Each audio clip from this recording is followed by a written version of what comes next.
And then suddenly I heard interference in my headphones, and I knew they were not far away. And shortly after, we also heard the engines of the aircraft, and it came dead on us, passed over us, and disappeared. After about half an hour, the next plane with a glider came, and it came right to us correctly, turned, and went away. The British troops never arrived at the rendezvous point. We got a message from London that both gliders and one of the Halifaxes had crashed in the mountains. So that was the end of the freshman operation. It was a complete disaster. The soldiers who survived the crash were rounded up and executed. The Allies' secret war against the heavy water factory was now exposed. To avoid detection, the commandos withdrew deeper into the Hardangervidda. For weeks, perhaps months, they would have to live off a land where little existed but snow and ice. When this mission on the gliders failed, we had actually no supplies for further stay in the mountains. So we were dependent upon reindeer. But at that moment, there were few or no reindeer at all in our area because of the wind directions. It was so very difficult to get to the reindeers. But the day before Christmas, Jens, he shot the reindeer.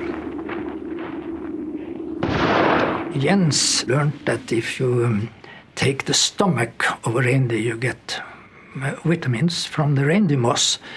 So we cut up the stomach and took out the reindeer moss or the contents and mixed it with blood and everything and made a nice porridge mixed with brain.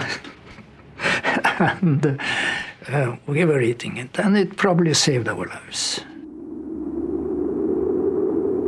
So Christmas Eve, we had a real fine party.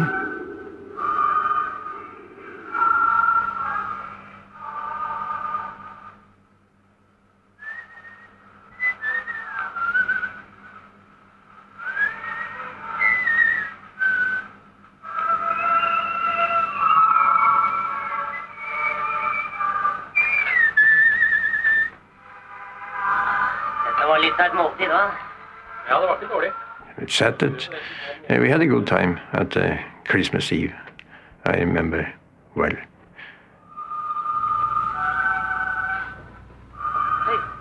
You know your comrades outside and inside. Do you know what he is going to say before he opens his mouth?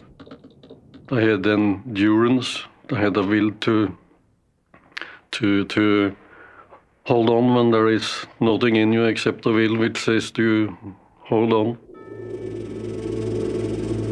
They would have to hold on through the darkest months of winter. But each day, the Nazi supply of heavy water was growing, drop by precious drop. London had to make a move. A second Norwegian squad, specially trained in explosives, would drop onto the Hardangervidda and join their comrades in an assault on the heavy water plant. February 16th, 1943. Under cover of night, the 6 new men landed. Now the commandos were ready to strike a blow against Hitler's A-bomb, if they could penetrate the factory's formidable and deadly defenses.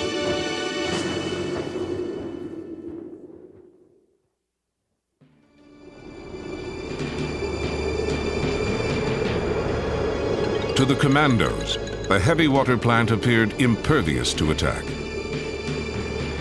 To reach the factory, the saboteurs had to cross a deep, narrow gorge. There was only one road in, over a suspension bridge. And the bridge was patrolled 24 hours a day by German soldiers. Any direct assault would be doomed. But the chasm itself, with its steep, icy wall, lay unguarded. Some of us said we thought it was rather impossible to cross that gorge, but it was decided that one should go down and find out. In daylight, I went down into the valley. I climbed down the gorge, crossed the river, and started climbing up on the other side.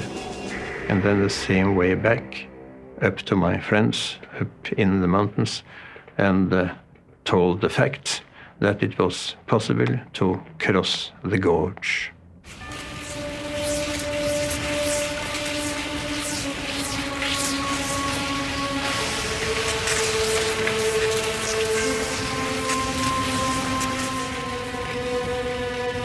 You felt that this may be serious, very serious for you, and you accepted that you might not come through.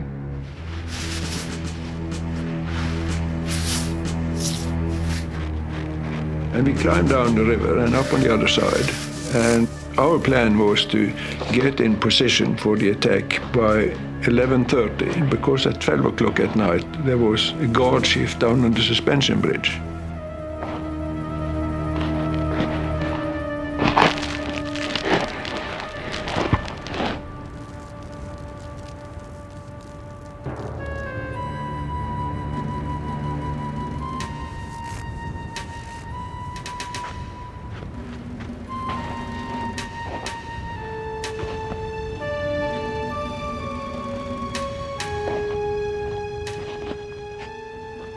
We wanted to see the German guards being relieved, coming up in the factory area and enter the barracks before we went inside.